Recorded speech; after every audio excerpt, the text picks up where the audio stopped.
What up, America? What up, world? Welcome to a Better Black America podcast, the number one urban podcast stateside and worldwide.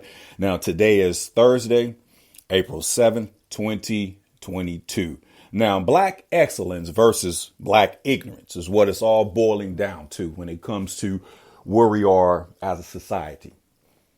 And with all the distractions going on in the world, my whole purpose is to find out what are we missing. Now, if the crowd is going north, I'm looking south. Even if I'm headed north, I'm looking south. Or I'm going to just head in a different direction. And that's what it takes when you are understanding that there's a opportunity right here for us to seize the moment.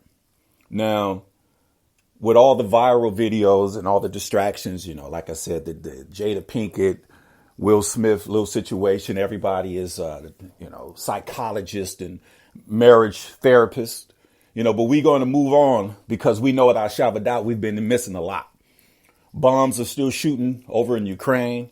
Zelensky spoke to the United Nations and he wants more aid. Looks like that he's trying to get all that he can get, because there's a lot of things that's coming to surface. And I'm so grateful that we're living in a time where nothing is top secret. So it's not like we're whistleblowers. We just providing information. So they can't control that. But it's turning out to be black excellence versus black ignorance. Now, black excellence, Ketanji Jackson Brown, or shall I say Ketanji Brown Jackson, she's from Harvard, and she more than likely will be confirmed today. Give it up for her. And what does this mean? What does it mean to have Ketanji Brown Jackson in the Supreme Court? Now, I watched some of the confirmation hearing and I watched Chuck Schumer yesterday basically talk to the world in terms of why it is important that Ketanji Brown Jackson will be confirmed.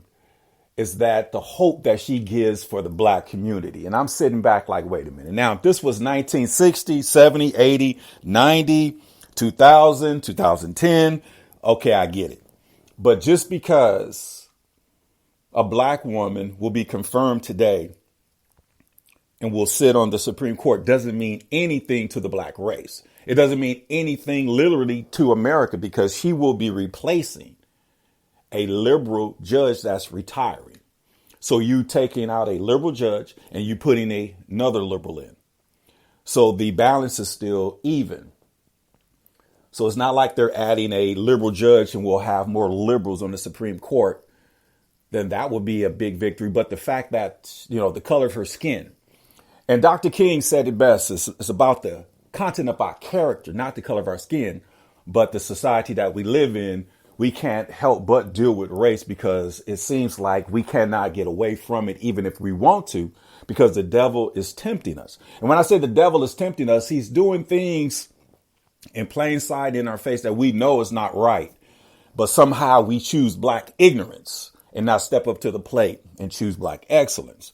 And like I mentioned, Ketanji Jackson Brown, she's from Harvard. She will be confirmed today. And it is a win in a sense of a political party. But like I said, a liberal for a liberal, the balance is still the same. And Supreme Court justices are literally what they are. Supreme Court justices. They are supreme. So there's nothing that she can do to actually fix or balance the scales in anything. And it just bothers me to listen to white politicians talk about blacks as if we're just these downtrodden, terrible people, and that it gives us hope, because there's no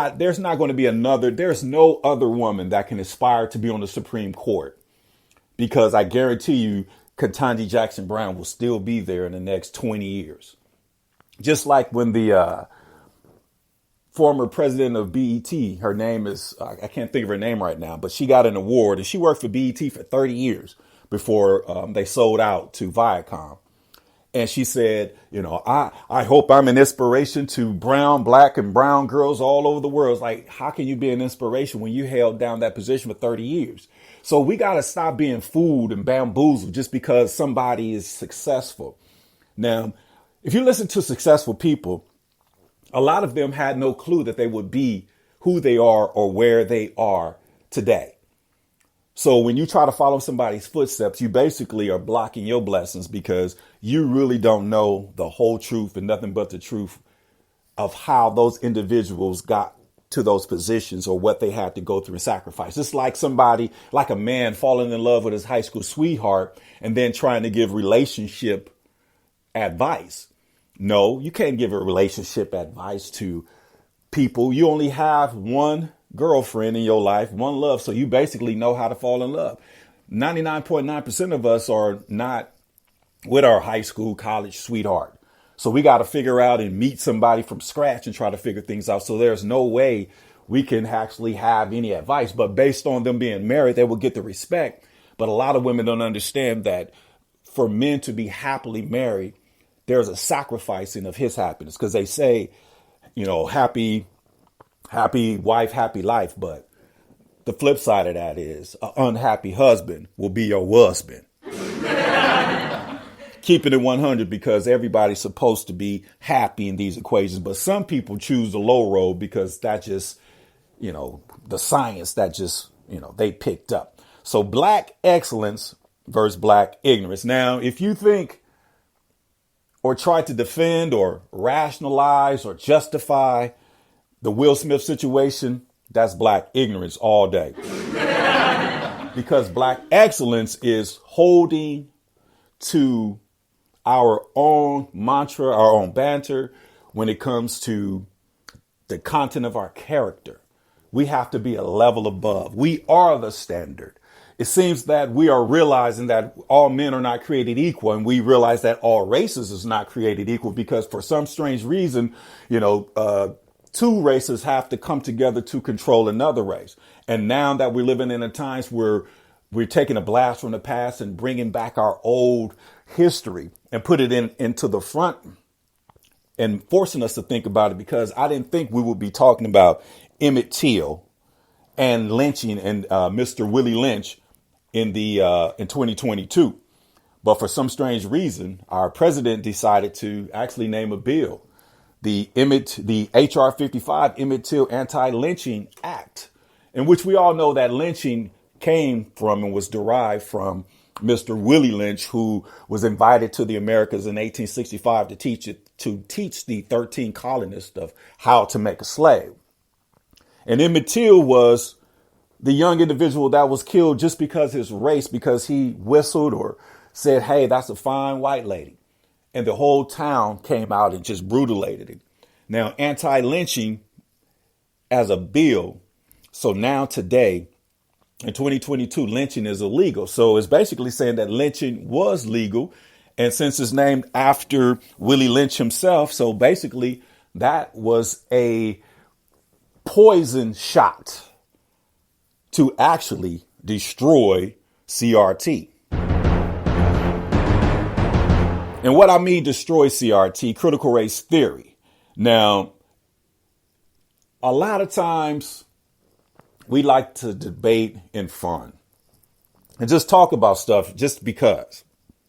And a lot of times when you are coming up with ideas and concepts, you got to, before it becomes practical or pragmatic, it's a theory. And then you really throw stuff on the wall and sees what sticks, sort of brainstorming. So now that we have a document, a living document, HR 55, the Emmett Till Antilynching Act, that pretty much killed critical race theory. And now you cannot talk about the theory. You can only discuss critical race.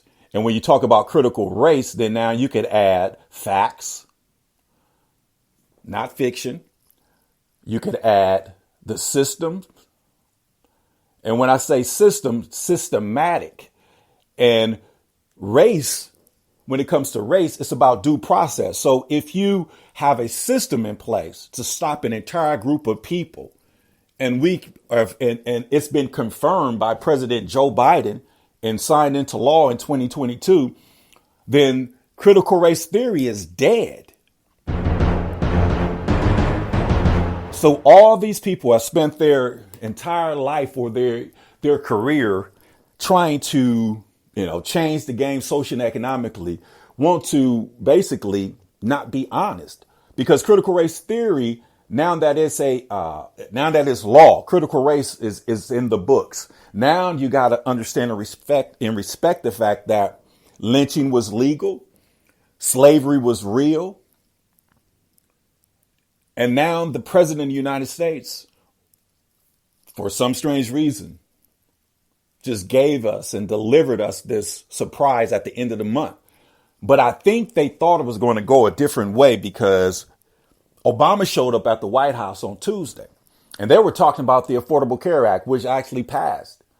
But Joe Biden wanted to bring Obama in because he knew, and the world knew. I'm not going to say the world, but the Biden administration knew, because of the kickback. They thought that it would be a victory for the party, but it was a friendly reminder. So now we are forced to talk about Democratic past. The Democratic past. The Democratic Party is a party of slavery. The Democratic Party, part of segregation. Democratic Party, a part of forcing us and basically saying that we're not even human, that we're 3/5, and they actually put the criminalization clause in the Constitution. So now we got to go all the way back, and this is our opportunity.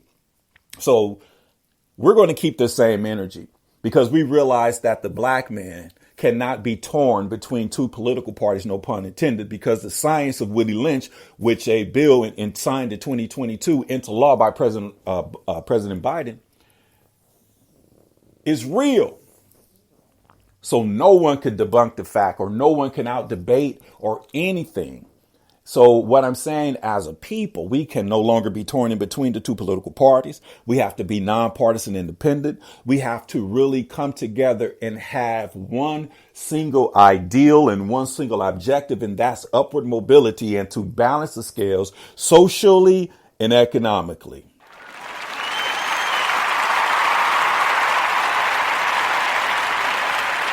And one thing that I see and understand on a daily basis, that fear, which God did not create the spirit of fear, but fear will have you telling a man what he can and can't do based off of what you feel and what you've been through. Like I said, we all human. We don't know what God has put in the spirit and what assignments that he has given to us as individuals that we're supposed to do. Because when you look at individuals that celebrate it, it's a distraction to make it seem as though you can do what they do, but you never know the story. I'm sure if you ask Barack Obama at a certain time in his life, he had no clue that he will even be cool enough to be president. And somehow it happened because of, the situations and circumstances when it comes to families making decisions. Now, they knew they had to get a black president off the books. And this is what it looks like. Let's just put a black president in there. It looked like their play was put Hillary in there, but somehow Trump defeated Hillary, which basically broke the plan, because we see that they're running the operation now under Joe Biden. But it seems like they're trying to be on the right side of history, not knowing that their hand is being caught in the cookie jar.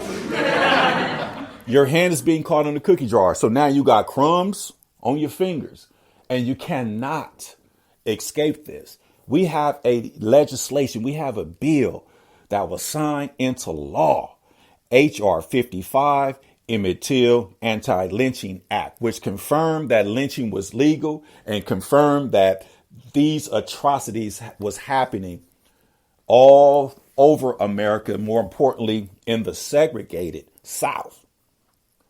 So politically, how can we support a Democratic Party